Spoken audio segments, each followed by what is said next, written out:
Fifth standard मध्ये आपल्याला आज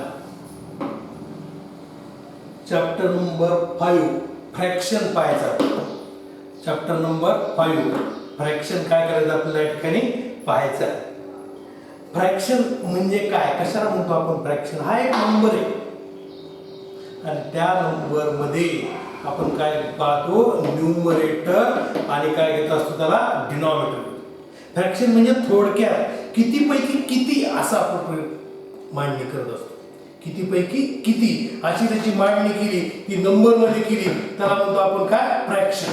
त्याला काय म्हणतो आपण, फ्रॅक्शन. म्हणजे काय नाही की मला हे सर्कल केलं आपण, एक मी काय केलं सर्कल, आणि या सर्कलला काय केलं आपण की दोन्ही जो नंबर आहे किंवा जे सर्कल आहे त्या सर्कलचे काय करायचे आपल्याला या ठिकाणी दोन पार्ट तयार करायचे. मी काय केले इथं बघायला लागतं घ्या, हे सर्कल आहे आणि या सर्कलचे मी काय केले दोन पार्ट केले. बरोबर, सर्कलचे काय केले आपण दोन पार्ट केले. अशा पद्धतीने दोन पार्ट केले. आता हे फ्रॅक्शन मध्ये कसं लिहायचं ते लक्षात घ्या. ह्या दोन पार्ट पैकी एक पार्ट मी काय केला, शेडेड केला. शेडेड या पद्धतीने त्याला काय केलं, रेखांकित केलं, मार्क केलं. बरोबर, म्हणजे किती पैकी ह्याचे जे सर्कल होतं त्या सर्कलचे दोन पार्ट होते. हा एक पार्ट आणि हा एक पार्ट. ह्या दोन मधला एक पार्ट काय शेडेड आहे, रंगवलेला आहे, छायांकित केलेला आहे. बरोबर, शेडेड पार्ट म्हणजे त्या ठिकाणी त्याला काय म्हणतो आपण की एक किती पार्ट आहे तर दोन पार्ट. त्या दोन पार्ट पैकी एक पार्ट, ह्याला काय म्हणतो आपण फ्रॅक्शन असं. आलं लक्षात? इथं कशाला म्हणलं फ्रॅक्शन आपण, इकडे पहा लक्ष द्या की कशाला म्हणायचं फ्रॅक्शन की दोन पार्ट आहे, ह्या दोन पार्ट पैकी एक पार्ट काय केला आपण शेडेड केला. अशा प्रकारच्या मांडणीलाच आपण काय म्हणतो फ्रॅक्शन. बरोबर, ह्याच्यामध्ये वन हा काय न्यूमरेटर, हा काय न्यूमरेटर आणि हा काय टू हा डिनॉमिनेटर. बरोबर, त्याला काय म्हणतो आपण डिनॉमिनेटर. न्यूमरेटर आणि काय त्याला म्हणतो आपण डिनॉमिनेटर. या ठिकाणी तो न्यूमरेटर आणि काय म्हणतो या ठिकाणी डिनॉमिनेटर. बरोबर, अशा पद्धतीमध्ये न्यूमरेटर आणि काय घेतलं आपण डिनॉमिनेटर. बरोबर, मग आता हा न्यूमरेटर आणि हा काय झाला डिनॉमिनेटर झाला.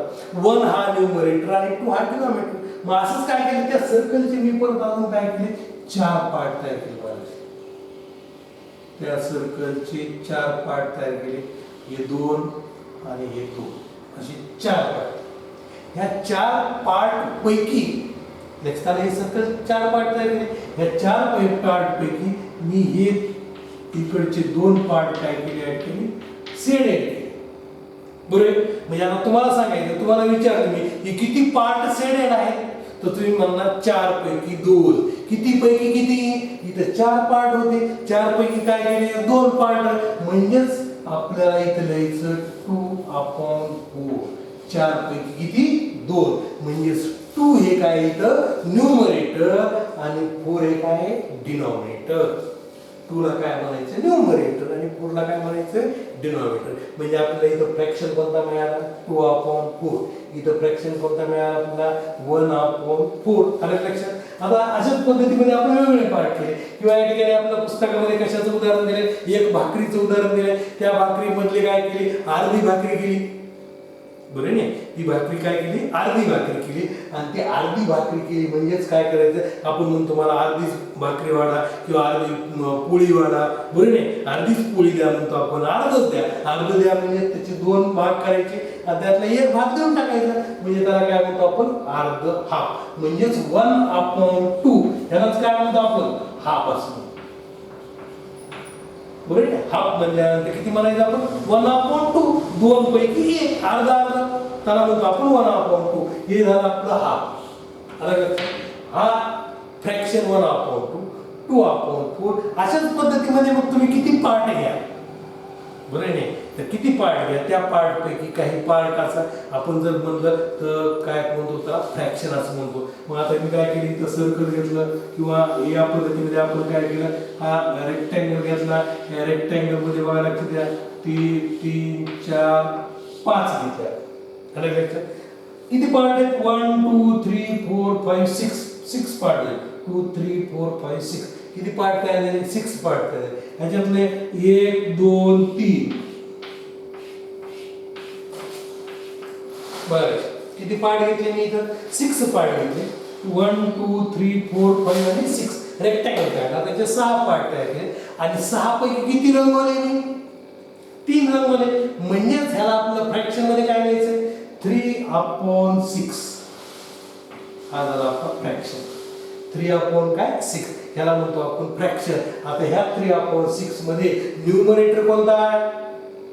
3 आहे आणि डिनॉमिनेटर कोणता आहे? 6 आहे. म्हणजे न्यूमरेटर हा आपण वरचा म्हणतो आणि डिनॉमिनेटर हा काय म्हणायचं? थोडक्यामध्ये त्याचा खालचा जो आहे त्याला डिनॉमिनेटर म्हणतो. वरचा जो आहे त्याला नंबर जो आहे तो त्याला काय म्हणायचं या ठिकाणी? न्यूमरेटर. इथं सुद्धा 2/4 हा फ्रॅक्शन घेतला. या फ्रॅक्शन मध्ये 2 हा काय? न्यूमरेटर आणि 4 हा काय? डिनॉमिनेटर झाला. आलं लक्षात? यांना काय म्हणतो आपण? फ्रॅक्शन. किती पैकी किती? 2 पैकी 1 पार्ट, 4 पैकी दुसरा 2 पार्ट, 6 पैकी 3 पार्ट आपण रंगवले. या पद्धतीमध्ये आपण होतो. बरे अशा पद्धतीमध्ये याला काय म्हणतो आपण? फ्रॅक्शन. आता आपल्याला जे शिकायचं ते महत्त्वाचं लक्षात घ्या. इक्विव्हॅलंट फ्रॅक्शन म्हणतो. Equivalent fraction. आता इक्विव्हॅलंट फ्रॅक्शन म्हणजे कोणते? आता हे लक्षात आलं तुम्हाला? हे किती पैकी किती? हे पूर्ण पार्ट आहे. याच्यामध्ये 2 पार्ट होते. त्या 2 पार्ट पैकी 1 पार्ट रंगवला म्हणून आपण त्याला काय म्हणतो? 1/2.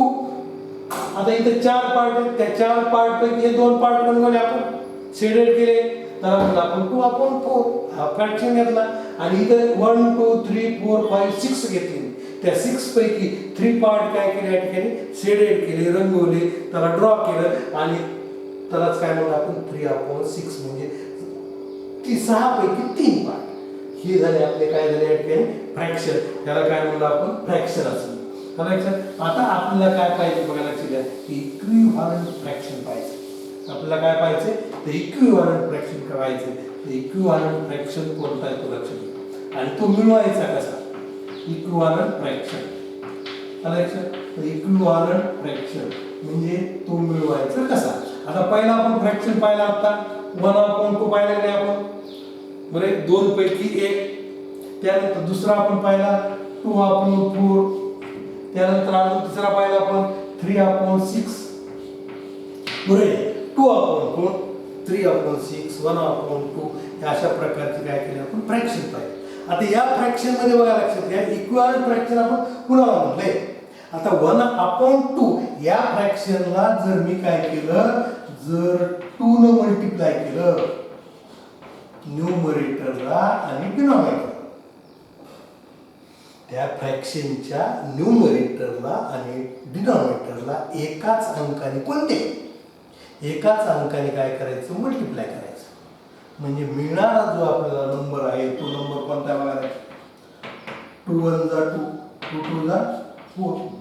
म्हणजे 1/2 आणि 2/4 हे दोन्ही काय मिळतात आपल्याला?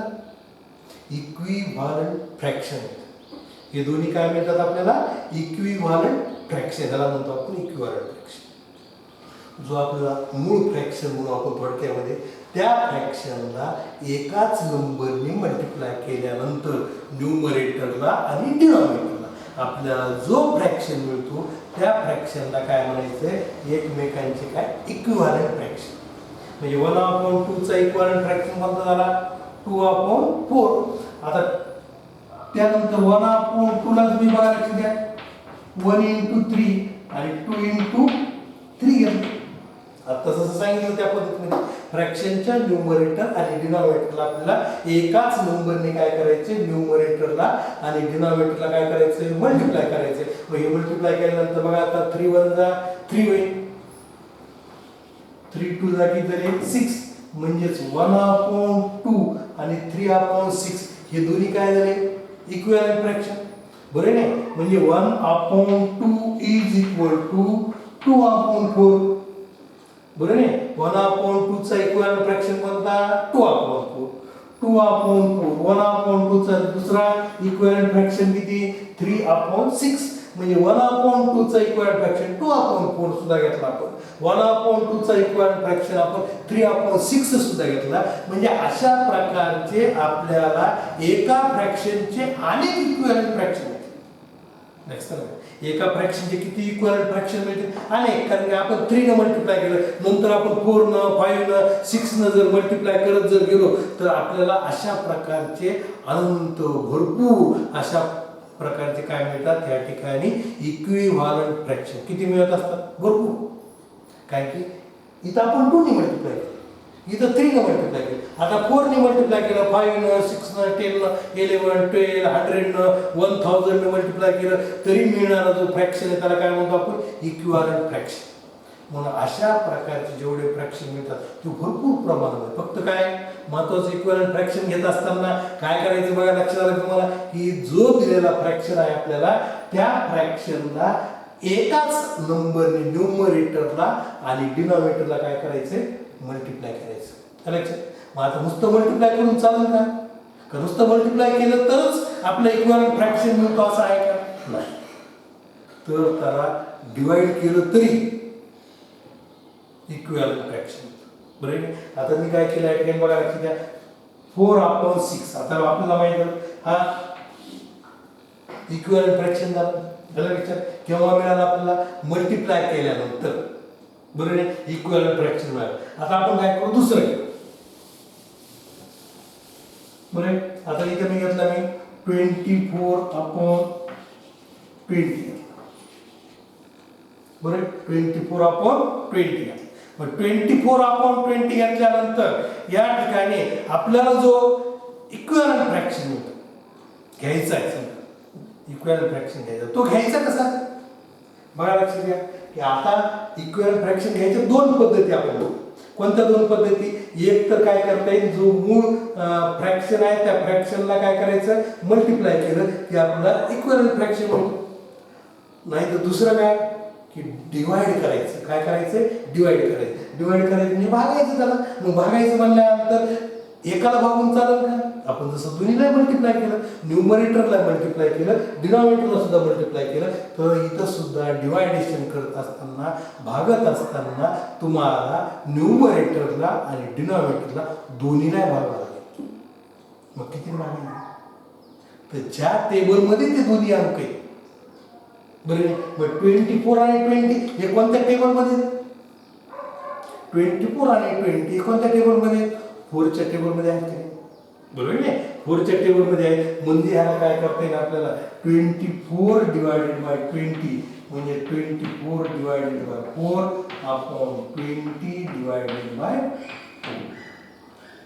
अलग लक्षात बघा, एकाच टेबलमध्ये आले की नाही. मग आता काय करते? आता आपल्याला डिवाइड करते. 4 6 जा 24, 4 5 जा 20. म्हणजेच आपल्याला आता इक्विव्हॅलंट फ्रॅक्शन कोणता मिळाला?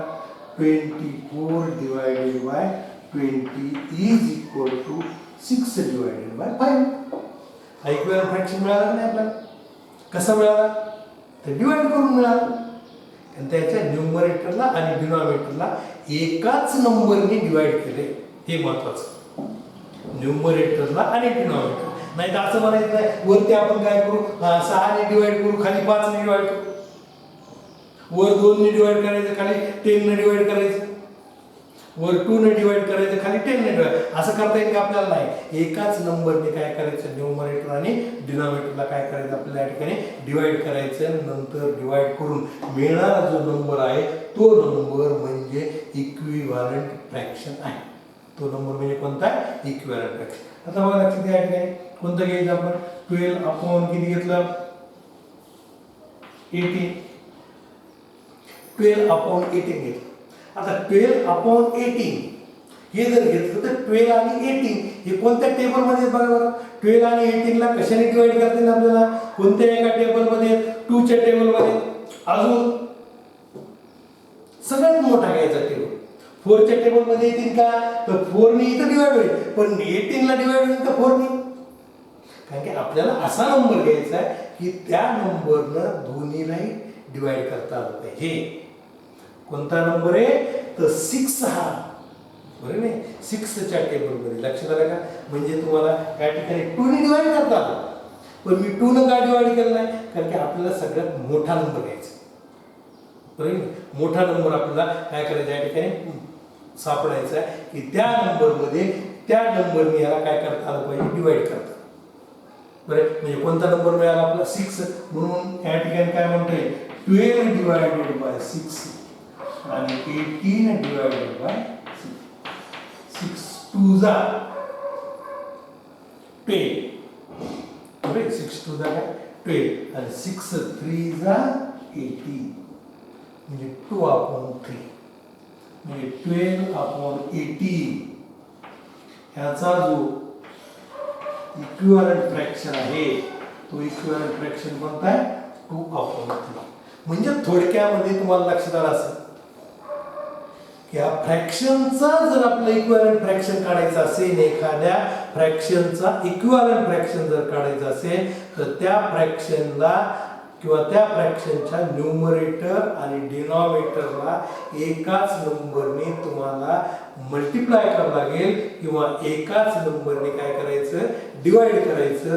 म्हणजे आपल्याला येणारा फ्रॅक्शन काय मिळतो, इक्विव्हॅलंट फ्रॅक्शन.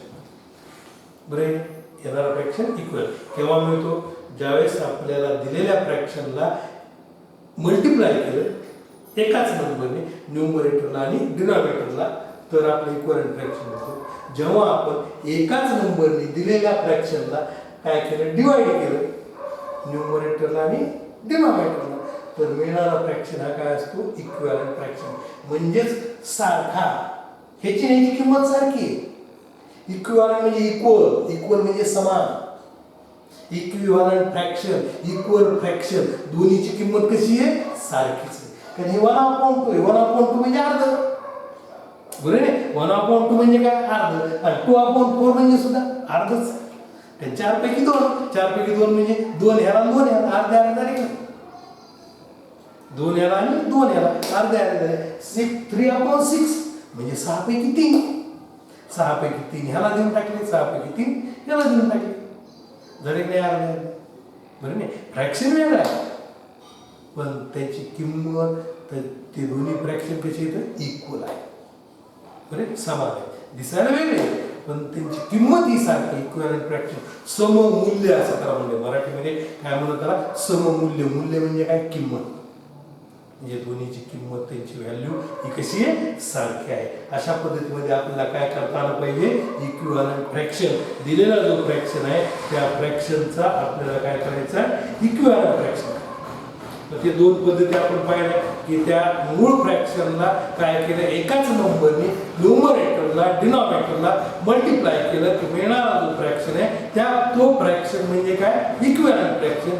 जो मूळ फ्रॅक्शन आहे त्याच फ्रॅक्शनच्या न्यूमरेटरला आणि डिनॉमिनेटरला एकाच नंबरने जर डिवाइड केलं तर मिळणारा जो फ्रॅक्शन आहे तो फ्रॅक्शन म्हणजे सुद्धा काय, इक्विव्हॅलंट फ्रॅक्शन आहे. म्हणजे न्यूमरेटरला डिनॉमिनेटरला एकाच नंबरने मल्टिप्लाय केलं किंवा डिवाइड केलं. आता त्यानंतर काय म्हणलं बघा, when numerator and denominator of a fraction are multiplied by, लक्षात घ्या, इक्विव्हॅलंट फ्रॅक्शन त्याच्याला म्हणतो. we get कसा मिळतो equivalent fraction, when the numerator and denominator of a fraction are multiplied by same non-zero number. same non-zero number म्हणजे non-zero म्हणजे zero सोडून एखाद्या नंबरने न्यूमरेटर आणि डिनॉमिनेटरला जर काय केलं, मल्टिप्लाय केलं तर मिळणारा फ्रॅक्शन हा काय, इक्विव्हॅलंट फ्रॅक्शन.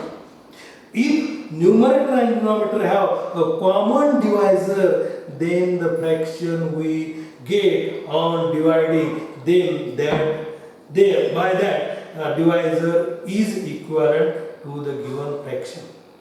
बरे, म्हणजे आता जसं सांगितलं त्याच पद्धतीमध्ये काय करायचं, या ठिकाणी आपल्याला तो फ्रॅक्शन काय करायचा, मिळवायचा. आता ह्याच्यावर आधारित काय केलं, आपल्याला प्रॅक्टिस सेट काय केला, 17. तो प्रॅक्टिस सेट काय केला आपण, 17 करू. बघा, प्रॅक्टिस सेट 17 काय दिलं बघा, लक्षात घ्या. प्रॅक्टिस सेट 17 मध्ये आपल्याला अतिशय सोपं दिलं बघा, लक्षात घ्या. प्रॅक्टिस सेट 17 किंवा problem set 7. Problem set 7.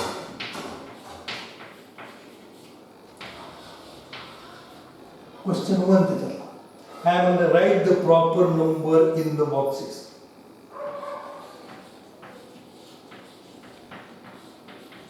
Write the proper number in the boxes. Boxes मध्ये काय किंवा in the box, in the काय म्हणलं बॉक्स, बॉक्स मध्ये काय करायचा, प्रॉपर नंबर लिहायचा. काय बघा लक्ष द्या, 1/2 is equal to dash upon 20. Second number, 3/4 is equal to 15 upon dash. Third number, 9/11 is equal to 18 upon dash or box. आपण काय करायचं आहे, थर्ड. आणि 4 number, 10 upon 40 is equal to dash upon काय 8. बरं, हे 4 को आपण आधी पहिल्यांदा नंतर बाकीचे काय केले बघा लक्ष द्या. आता बॉक्स हा fill in the box, box मध्ये नंबर कसा घ्यायचा. आता आपला मूळ पहिला फ्रॅक्शन कोणता बघा लक्ष द्या, 1/2. कोणता फ्रॅक्शन आपला 1/2. आता त्याचं कन्व्हर्शन, त्याचं रूपांतर काय केलं आपण 20 मध्ये केलं, म्हणजे वाढला की नाही, लहानाचा मोठा झाला. मग लहानाचा मोठा झाला की नाही, तो मोठा झाला म्हणल्यानंतर मल्टिप्लाय केल्यानंतर मोठा होतं आणि डिवाइड केल्यानंतर काय होत असतं, लहान होत असतं. म्हणजे इथं 2 ला कितीनं मल्टिप्लाय केल्यानंतर 20 येते, 10. बरोबर, 2 10 जा 20, 2 10 जा 20. म्हणजे डिनॉमिनेटरला इथं कितीनं मल्टिप्लाय केलं लक्षात आलं तुम्हाला, 2 10 जा 20. काय 20 कसं आलं, 2 ला 10 ला मल्टिप्लाय केलं. मग आपल्याला इक्वलंट फ्रॅक्शन जर पाहायचं असेल तर आपलं काय म्हणलं आपण, की ज्या नंबरने डिनॉमिनेटरला मल्टिप्लाय केलं त्याच नंबरने कोणाला मल्टिप्लाय करायचंय, न्यूमरेटरला. म्हणजे वरती काय यायला पाहिजे, न्यूमरेटरला 1 × 10. 1 × 10 म्हणजे किती, 10. आलं लक्षात. बघा आता इथं मी इथं करून दाखवतो, तुम्हाला वाटलं 1/2. इथं आपलं इक्वलंट फ्रॅक्शन 1 2 × 20, सॉरी 2 × 10 म्हणजेच काय 10/20. आलं लक्षात. 1/2 10 नी काय केलं, मल्टिप्लाय केला आणि त्याचा नंबर आपल्याला मिळून गेला. आलं लक्षात. आता त्यानंतर 2 नंबर पाहू आपण. मग आता काय करायचं, 3/4.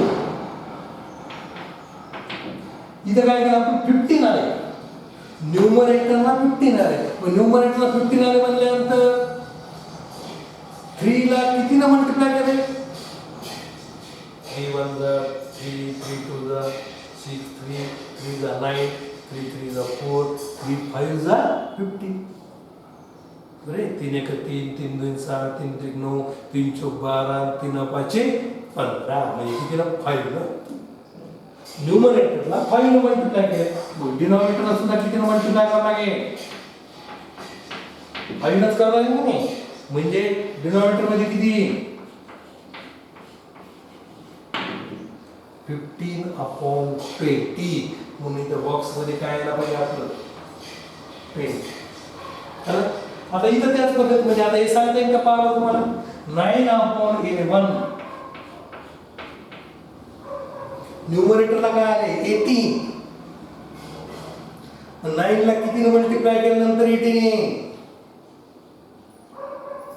9 2 जा 18.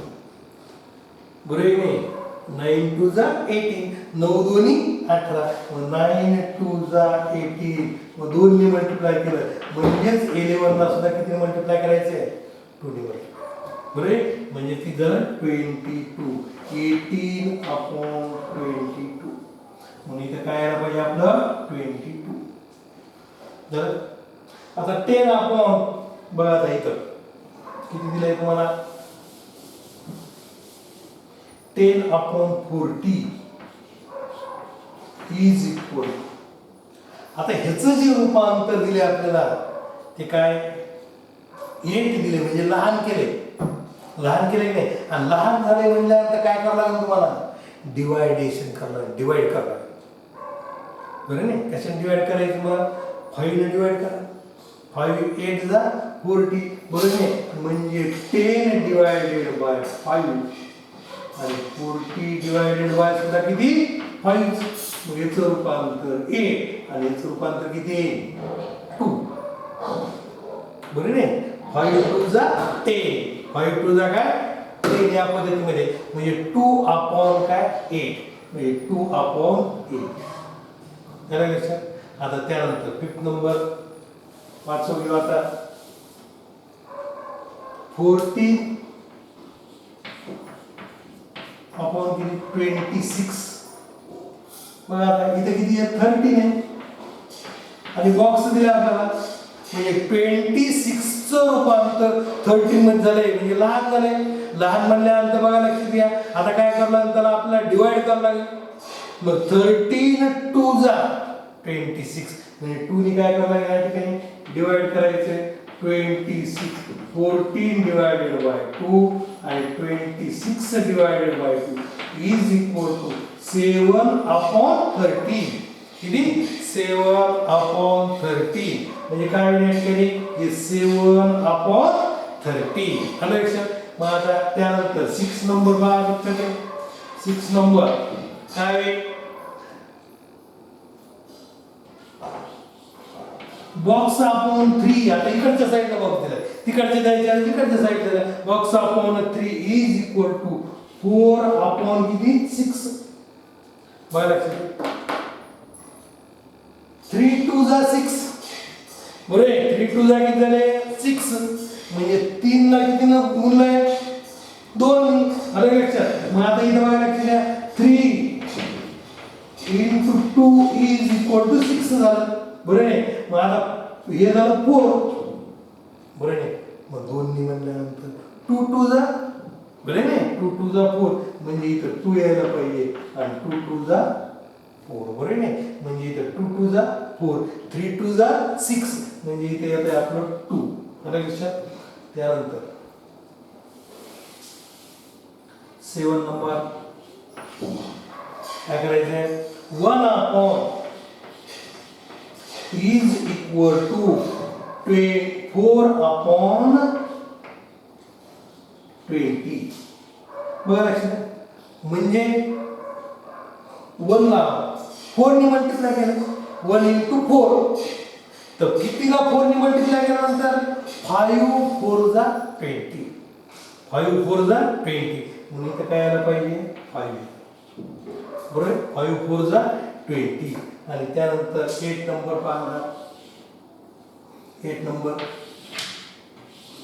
आता काय बॉक्स अपॉन किती 5 इज इक्वल टू हे 10 अपॉन 25 बरं